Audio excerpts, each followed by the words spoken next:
outreach programs for marginalized schools, and I've been part of that outreach and the program itself for the longest time, since its inception in 2015. And what we have been doing is to provide coding and robotic sessions to those marginalized schools.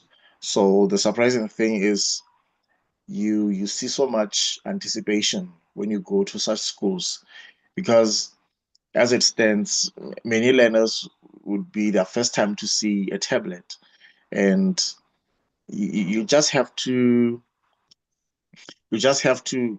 be down to earth to explain everything that they are asking so that they understand. So I think that program has really touched my heart and really opened my eyes to how much agency do we need to instill robotics and coding sessions to students, especially when we look at the aspect of job ready future. So I really, really humbled to be part of that program. It is continuing, and we are seeing a positive impact to in the lives of the Lesotho kids, and I am so pleased to be part of that program. Thank you so much. Thank you. Thank you so much, Mr. Thejane and Mrs. Susanna. That was really a powerful reflection. And going to our question for today, Mrs. Susanna, I'll start with you. With over 20 years of experience in Africa, across Africa and Central Asia, so what practical and scalable strategies have you found to be most effective in strengthening teacher capacity for real technology integration in low resource environments?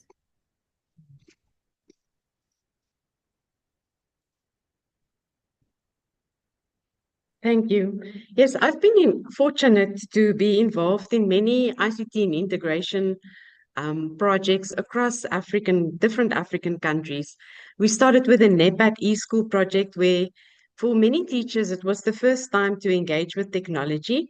And it actually expanded into schools where there was already technology. But what I've seen is where we position technology as a tool and not as the end or the goal, that is where the teachers adopt the technology, and actually integration is very successful. We should always start with the learning outcomes, and tools are just changing. Like we used to have just a chalkboard, now it's replaced by an interactive whiteboard. And for that, we have a reference of the summer model. So I think for me, where it's been successful is where it's been easy for teachers, practical, and the technology is positioned as a tool and not the end goal. Thank you so much. That was a strong point, Mrs. Susanna. Thank you. So to Mr. Thejane, as a coding and robotics specialist, and as someone who is recognized as one of the top 50 teachers globally by the Varkey Foundation, what bold and practical strategies can schools in Southern Africa adopt to scale coding and robotics, in the education system beyond just elite schools, so that more learners are able to deploy this and develop this future ready skills in both in the classroom and outside?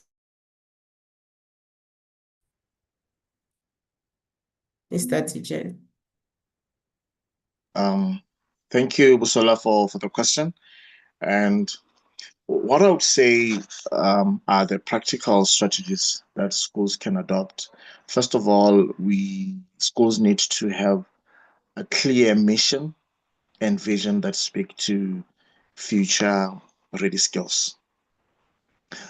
So the school has to ensure that the vision and the mission, as I've stated, are very clear as to what students need to achieve, or the skills that they need to inculcate before they leave school, so that they can be active players in the world of work. We are facing a very serious issue whereby we see so many graduates, you know, going out of school, um, the school premises, and they just can't do anything that is positive in the world of work. So that boils down to what schools can actually do. And secondly, schools should start small with low cost hardware and software. There is this program that I love so much. It's called Scratch. And what I love about it is that it's offline, and any teacher can actually help his or his students to have the basic understanding of coding and robotics. Within the platform, there are so many activities that students can do, ranging from animation, um, digital storytelling, gaming, whereby you students can actually create their own generic games, and it helps them with a whole lot of creativity.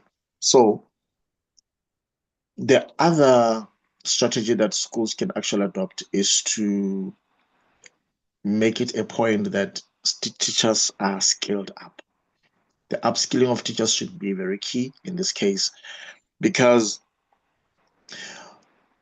I live by this mantra that says the the quality of education in a country cannot surpass the quality of its own teachers.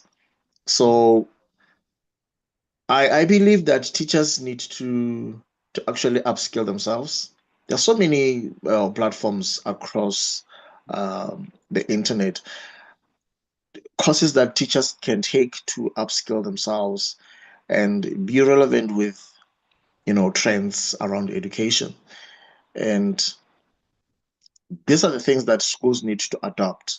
And it goes on to say even the ministries of education that govern such schools should make it a policy that every teacher is upskilled, every teacher is knowledgeable about the latest trends and the approaches that they can use, especially around digital technology. I have a very good friend of mine who is a lecturer in our local university here. He went to China for a study, and upon reaching in China, he learned that after every 6 months, a teacher needs to prove to the department or the Ministry of Education as to what new skills has he or she uh, got before they go to the classroom. Because China understands that a teacher cannot just go into classroom with an obsolete or outdated information or approach. And by so saying, I want to reiterate the importance of ensuring that teachers are skilled, and teachers should not only wait for the government to say, hey, let's go and upskill, but teachers should take it upon themselves to ensure that they upskill themselves. Thank you, Busola. Thank you so much, Mr. Thejane. That was really, really insightful. I really appreciate that perspective. Thank you so much. Now over to Mrs. Susanna, to your second question. So as an instructional designer, or as an instructional design and digital learning specialist, how can digital learning solutions be intentionally designed so they reach rural and marginalized learners in Southern Africa, instead of just remaining concentrated in better resourced schools? Thank you. I think technology has the ability to equalize. As soon as you have access to the same resources in a rural area or an urban area. And we've seen that, especially in rural Rwanda, where students in rural areas could actually access digital courses because they had access. One of the things that the recent project that I was involved in did, they zero rated the platform. In other words, the students would not use their own data. The data was sponsored. So that already enabled them to at least access the course material. Another thing that was implemented in a recent project was the Moodle Workplace app. So, in other words, students can download the content and still have access. And once they are in a connected environment, their progress can be uploaded.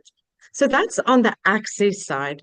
But on the use, I think the usability is very important. What I've seen with many universities and schools, they use Moodle because it's free, but it's not very well customized, and it can be very difficult to use.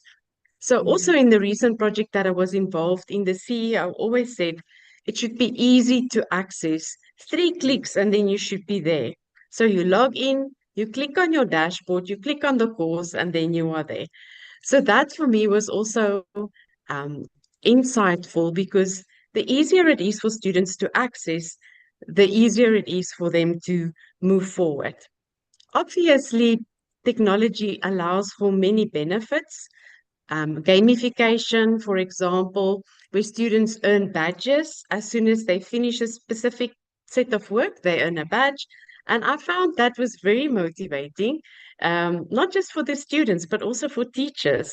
If they didn't receive a badge, maybe due to poor connectivity or um, maybe a break in internet or electricity, they would soon contact support and ask, why didn't I get my badge?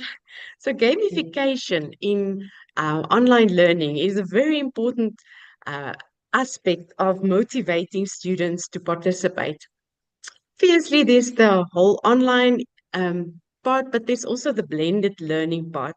And for that, I really appreciated a comment of one of the students in a project that I was involved in. It was Mindset Learn content.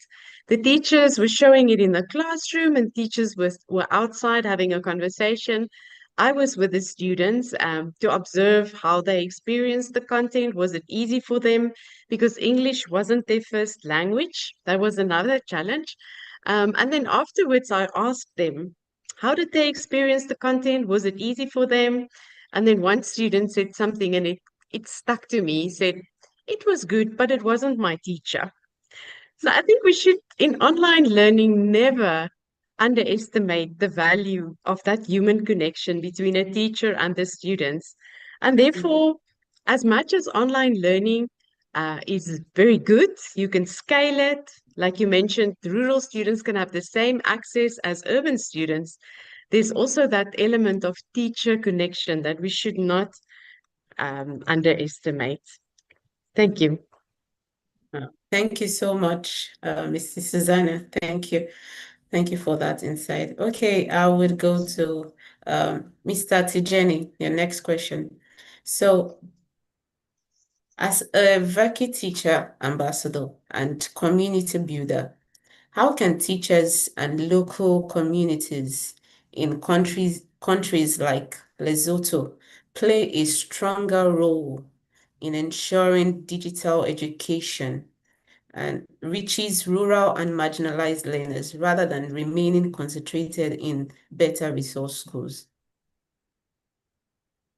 Thank you, Busola, for the question. I'm happy to respond to this question, because one strategy that I've been using to ensure that students in marginalized schools receive, good digital literacy, I use this method called bring your own device. That is whereby, I just find out which lesson am I taking, and the resources that I might need. So you'll find my students bringing mobile phones, uh, probably smartphones. I'll bring my own Wi-Fi router. Uh, the other students will bring uh, a stand, a tripod stand for the camera. The other students can bring a digital camera because they have them at home.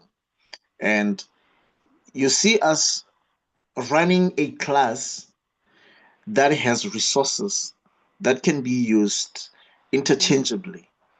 And it's so beautiful because you find that learners get to use these different devices, and beforehand they had no experience in using such devices. And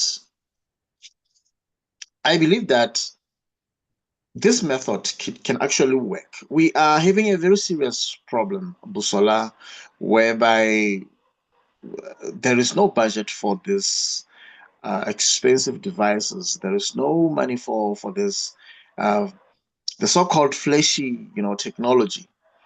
But if as educators we can just advise ourselves that the available resources are the ones that we will use, believe you me, we are going to see a drastic change in how these learners get exposed to these digital technologies. Now, when it comes to local communities, we need to have conversations, ongoing conversations with our communities for them to understand the importance of breeding future ready students. And this will make them to understand that as a teacher, when you request all these devices for students to bring, they do not have a problem. And it goes on to say even the safety of these resources, because some community members can be very generous. They can just donate some devices to the school, and it says we we need to ensure that the safety of those devices is par. And such communities need to be sensitized. They need to be shown the importance of having such devices in schools, and in the process, such devices actually help their students to learn better things. So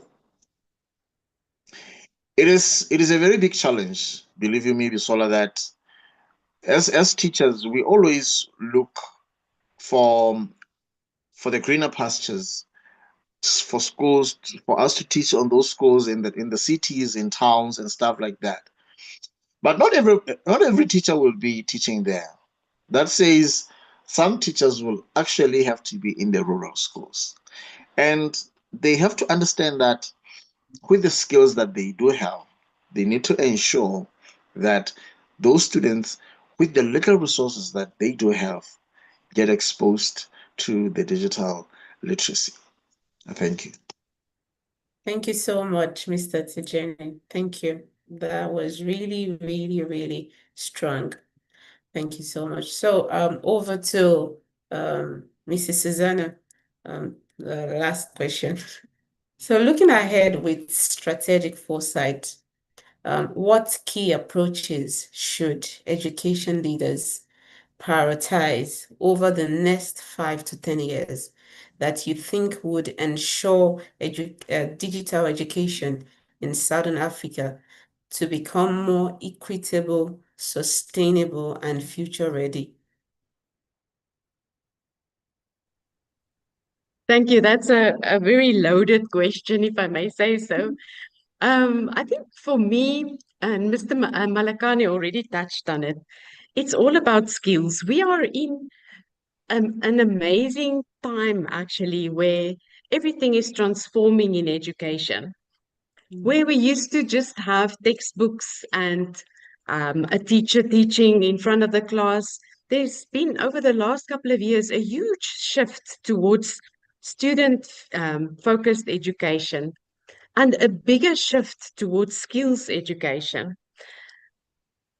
Technology has the ability to nurture those skills. If you think of the main, let's call it the 4 C's, as everyone calls the 21st century skills: communication, collaboration, creativity, critical thinking.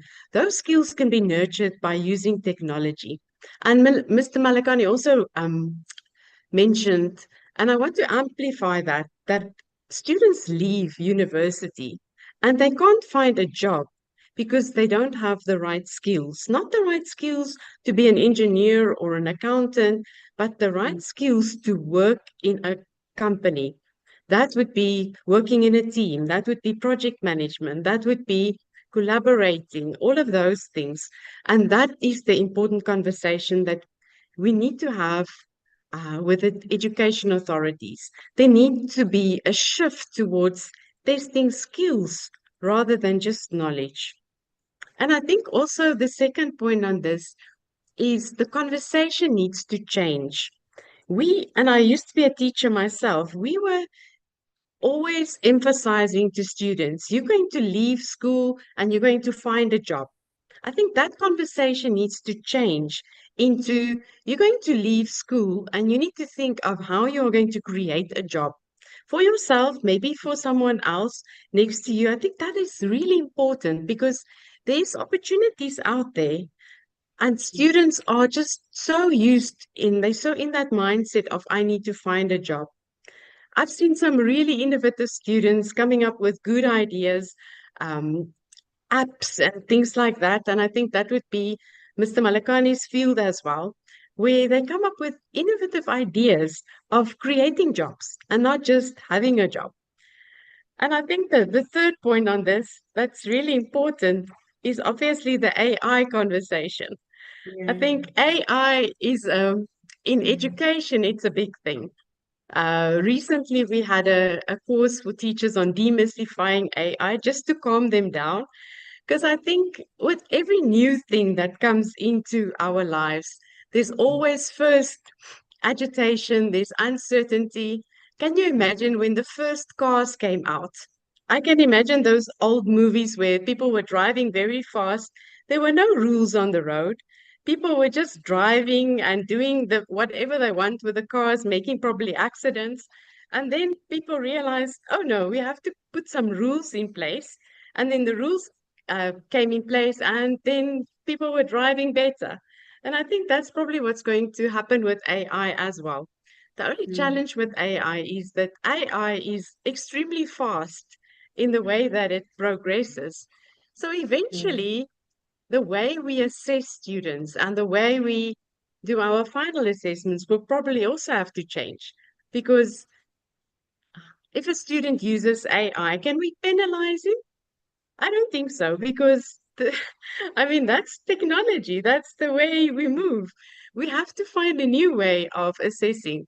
Initially, I thought about it and I thought, okay, so maybe if I was still in the classroom teaching, I would say something like, okay, so if you used AI, I'm going to take off 10 marks. But would that be fair? I'm just wondering, because the student needs to understand how to prompt. And if they do a good prompt, then why would you penalize them? I think that is the conversation that would probably evolve. And I mean, it's already evolving, but it would just amplify moving forward. The other thing that's linked to AI is the AI dependency, because already there's some research where students are dependent on AI for like being a friend or something like that.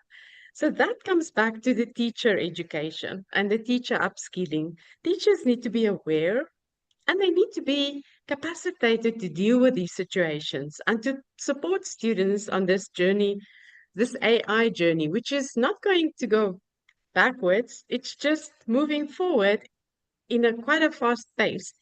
When I started with instructional design, that was 5 years ago, more or less, we had to do all the research, figure out how to do the instructional design, all these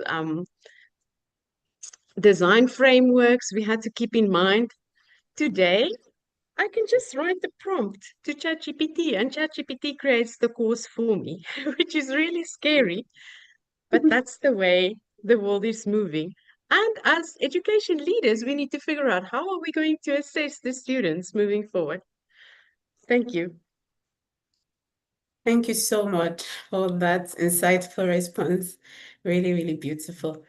Okay, so I think I would come up with one other question after this so that there can be a balance. Okay, so Mr. Thejane, so your next question.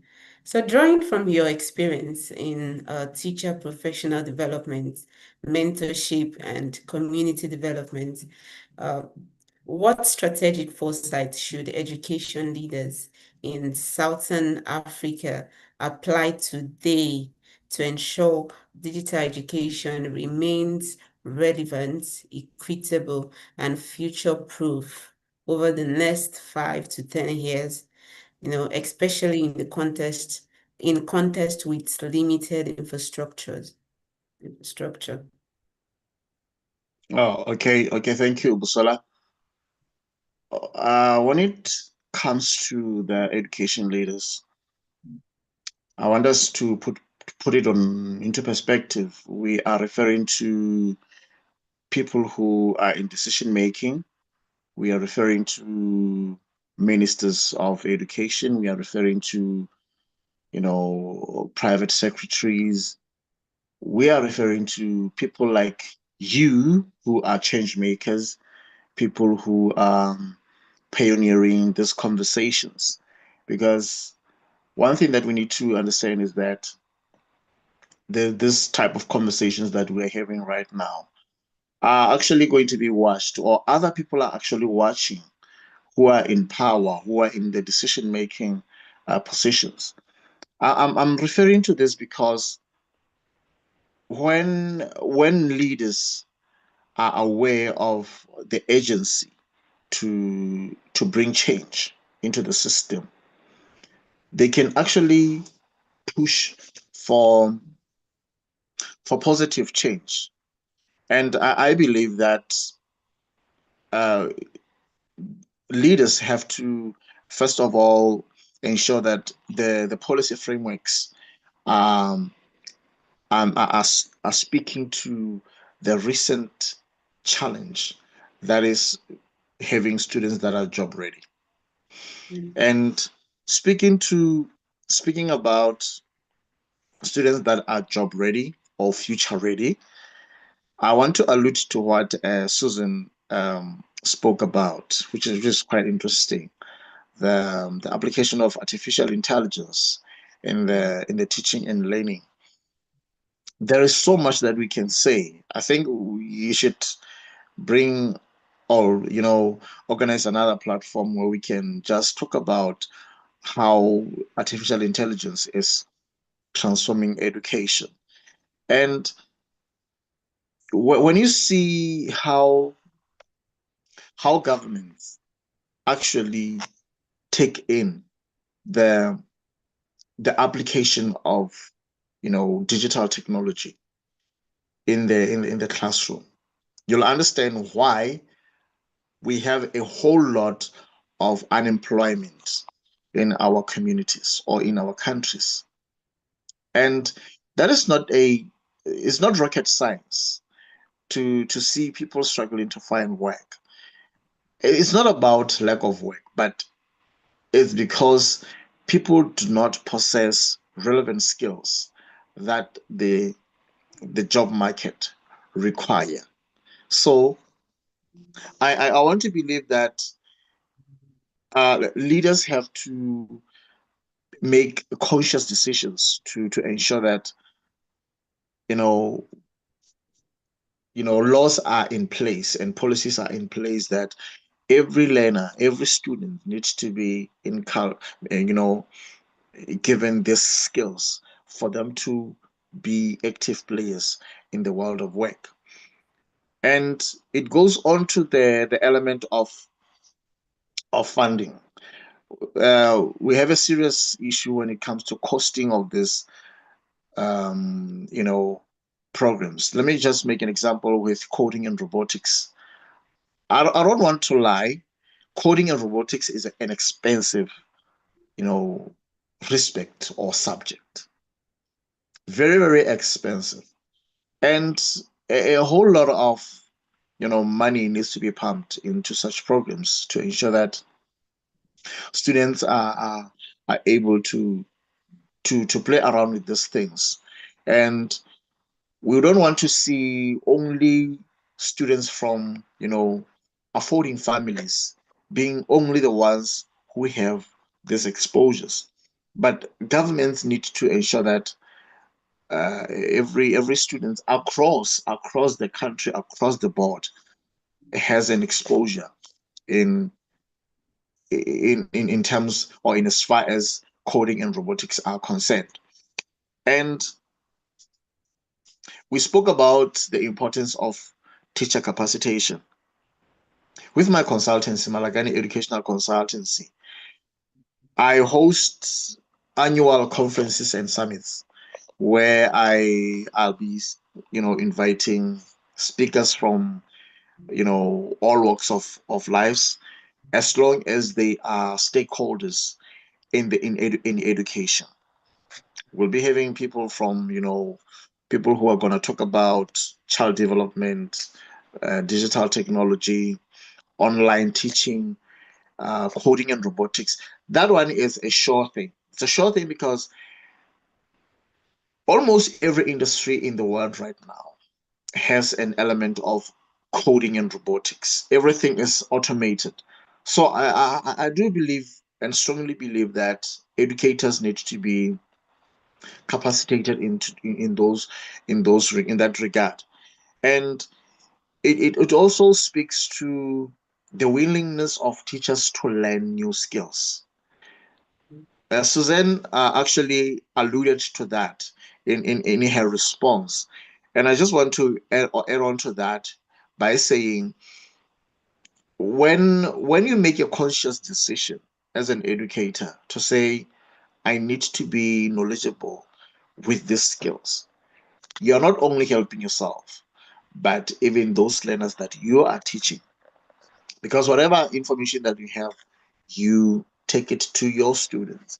So teachers need to ensure that they are skilled and they, you know, they get hand in hand with the latest trends around the education. That is going to make them to be more at ease when delivering content. So the last part, you talked about the time frame. In the next 5 to 10 years, um, what can we actually expect when we see the imbalance in infrastructure across the board? Of course, there should be, or not there should be, there is that imbalance that you see in schools. The resources that are in other schools are more than in other schools. But policymakers, decision makers, they need to have a clear time frame as to when certain skills should be available or seen in teachers. And this says there should be very, very strong laws or policies in place to enforce teachers to upskill. Thank you, Boson. Thank you so much, Mr. Thejane. That was really, really insightful. So this is the final question. So I'd like to ask, based on the recent developments in AI and the use of it in the classrooms, and the use of it in the classrooms, I would like to ask, so there's the complaint among teachers about AI affecting students' creativity and teacher creativity. So what would you say about that? What can you say about so our two speakers? Okay, Mrs. Susanna, you can go first.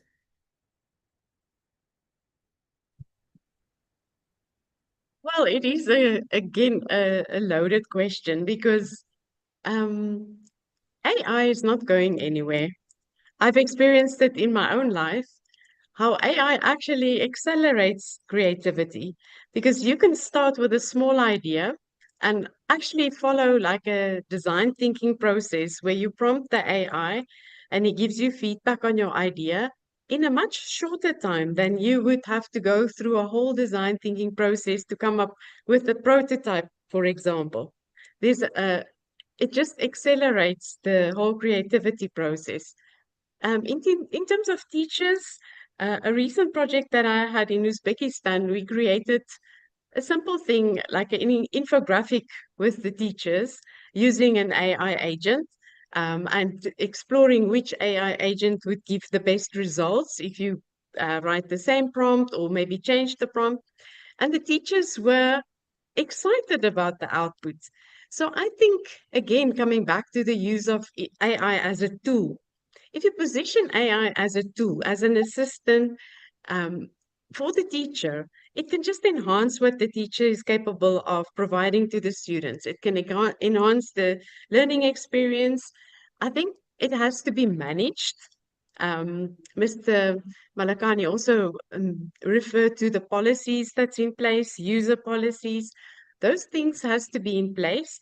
But I'm excited about the possibilities. I think it can just accelerate um, teaching and learning. Thank you. Yeah. Thank you so much. Mr. Thejane, would you like to add to that? I just want to make sure that I got the question right. How do I see the application of AI in teaching and learning? Okay, there's the complaint, yeah, in that line, but there's a complaint of AI affecting students' creativity and teacher creativity. So what would you say around that? Oh, perfect. So I do believe that students need to be very smart and the intelligence needs to grow. And I'd want to believe that AI actually enhances the smartness of students. But it needs to be something that is controlled. By that I mean the exposure that students do have when it comes to the usage of artificial intelligence. It needs to be, controlled so that um, they don't fully rely on it. They should leave room for their cognitive abilities where they employ their critical thinking skills. And artificial intelligence can actually help them to form, to form proper figures in terms of maybe let me say a student wants to understand a certain concept and they want to understand it better. So the artificial intelligence agent will come in to break down that concept into smaller bits that can be understood better. And coming to teachers, it should be handled as a learning tool that enhances the effectiveness of teaching or content delivery. Let me make an example. I personally use Canva AI. I use Canva AI to create, learning materials that are customized. You see, across the platforms, different platforms on the internet, let's say Pinterest. If you go to Pinterest and just search maybe a picture or an image of something that you're going to teach about, you'll see a whole lot of things, coming up. And you just click on the picture and download it and print it and show it to your learners. But with Canva in AI, you are hands-on. You are customizing this learning, a learning tool or a teaching aid to exactly what you taught your learners. So you are taking the power of AI and making it yours, right? And I want to believe that that requires, discipline from educators, because other educators can simply, prompt, just as Suzanne said earlier. They can just prompt, a question like, hey, can you develop a question paper uh, that has these topics and these are the subtopics, and can you just take everything and develop me a question paper? And you see that everything is left on in the hands of AI to actually figure out what you actually need. And I think that's one thing that we need to run away from as educators. But we should see AI as a thinking partner, not as something to rely on fully. AI should actually help you to become a better thinker. It should also help you to become a better coach, as well as a better content deliverer. I I I, I read a lot. I read a lot about AI, and this statement said you should prompt AI to actually roast you. So in context, you just say, "Hey AI, can you roast me, Busola?"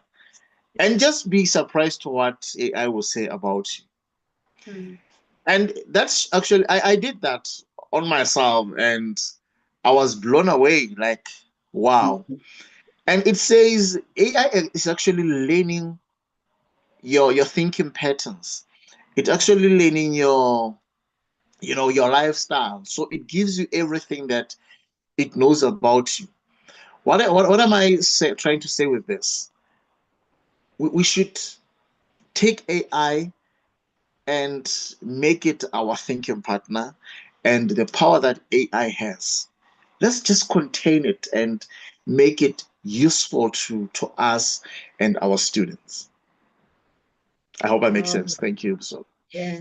Thank you so much, Mr. Thejane. That was really, really insightful. So we have some questions from our audience, our YouTube audience.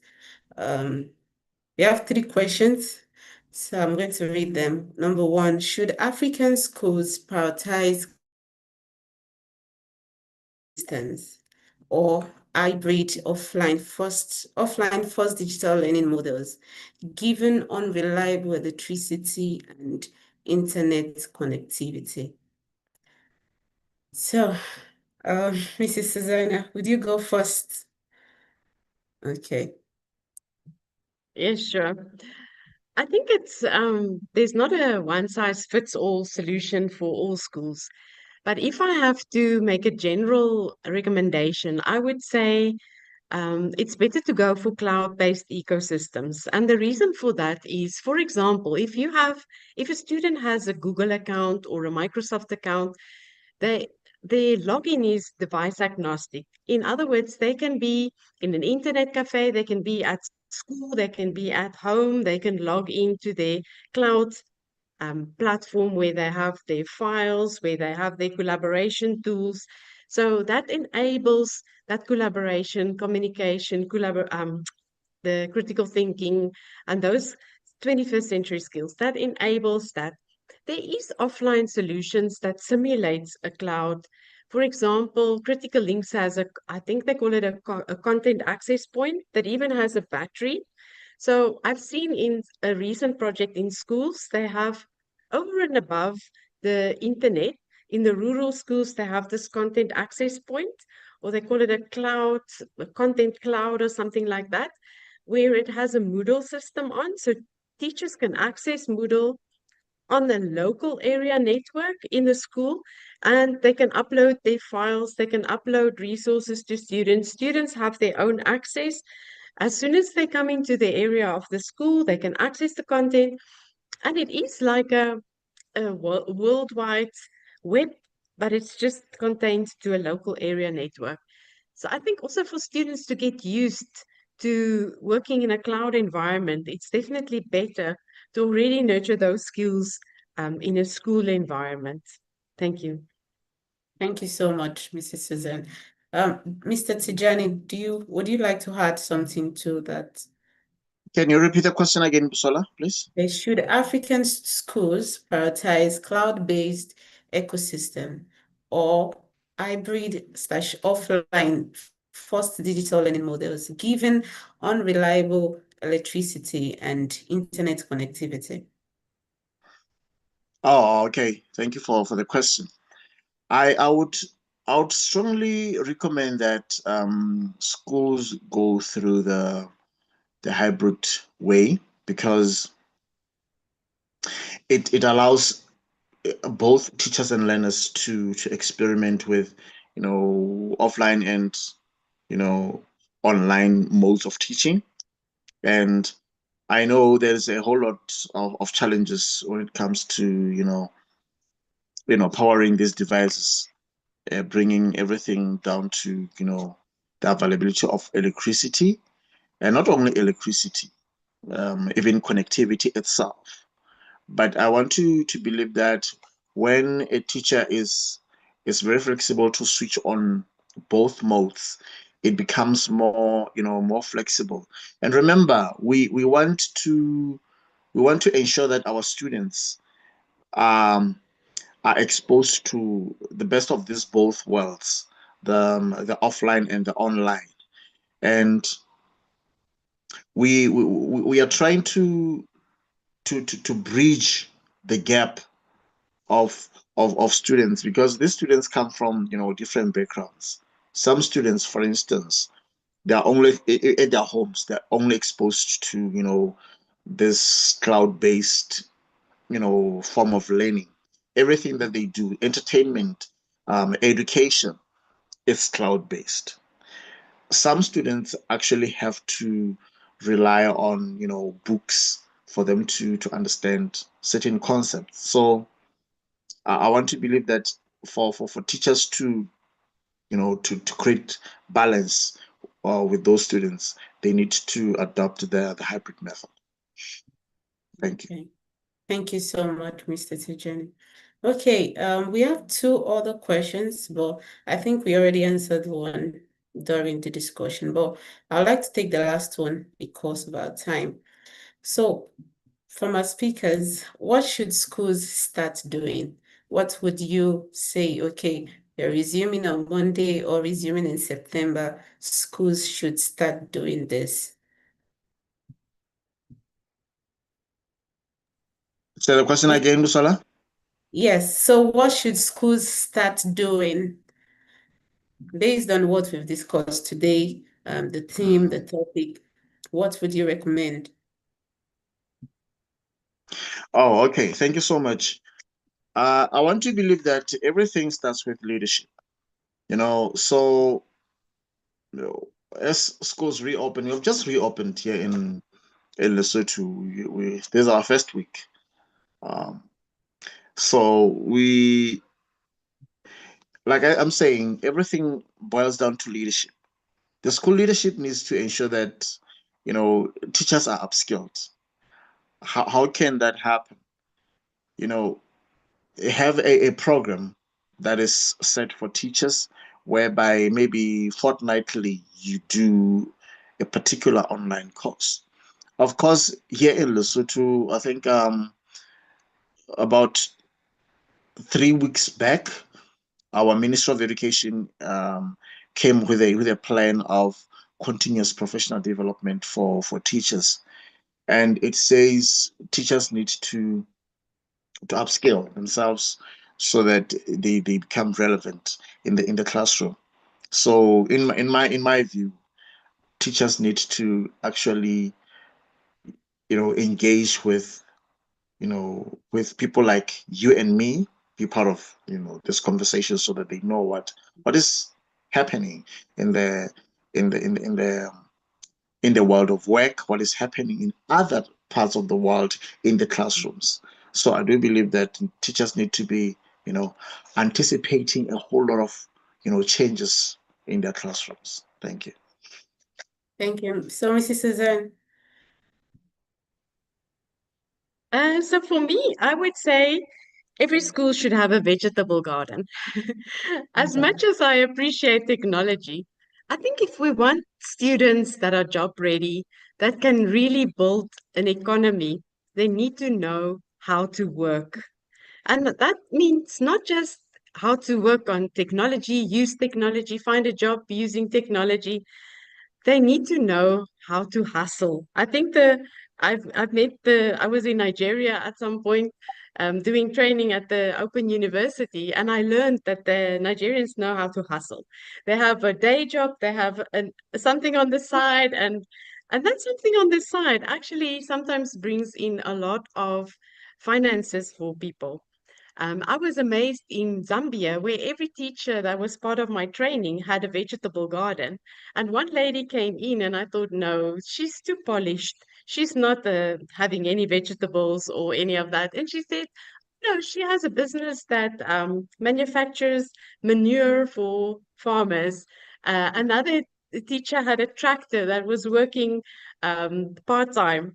I think we need to broaden students' mindsets is to what is possible. And starting with the Maslow's hierarchy, probably the lowest level of food production is a good way to start, even before we get to technology, because technology is an enabler. And as soon as we find what is really necessary, where is it, how can students make money, then the technology enables everything.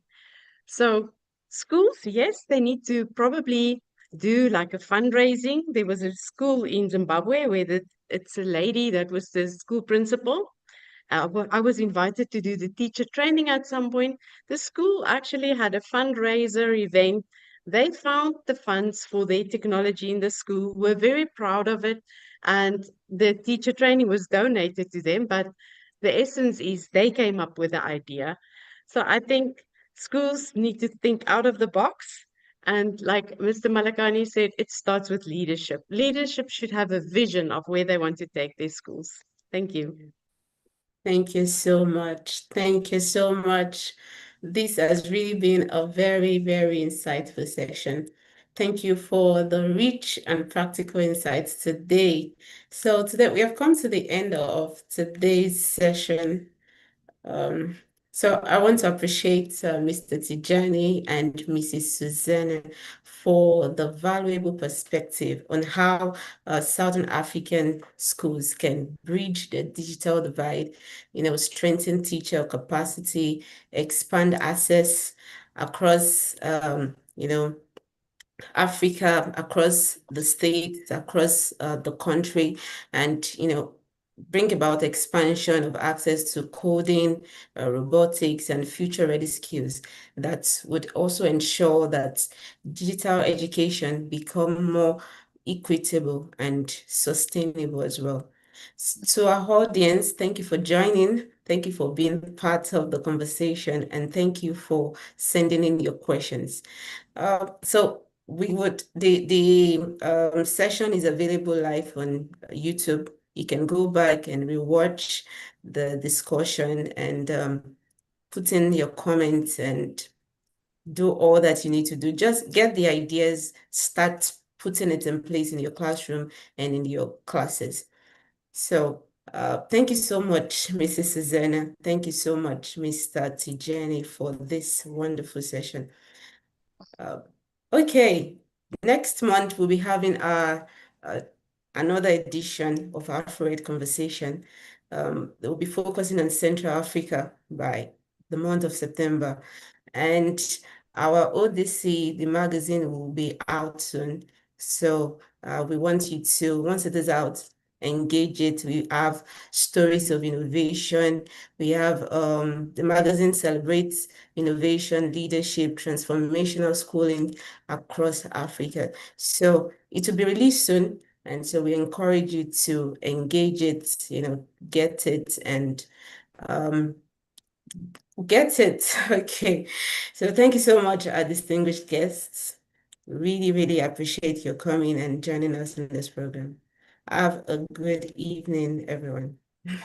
Thank you, Sola. Bye. Thank you, Sola. Thank you. Good evening. Thank you. Yeah,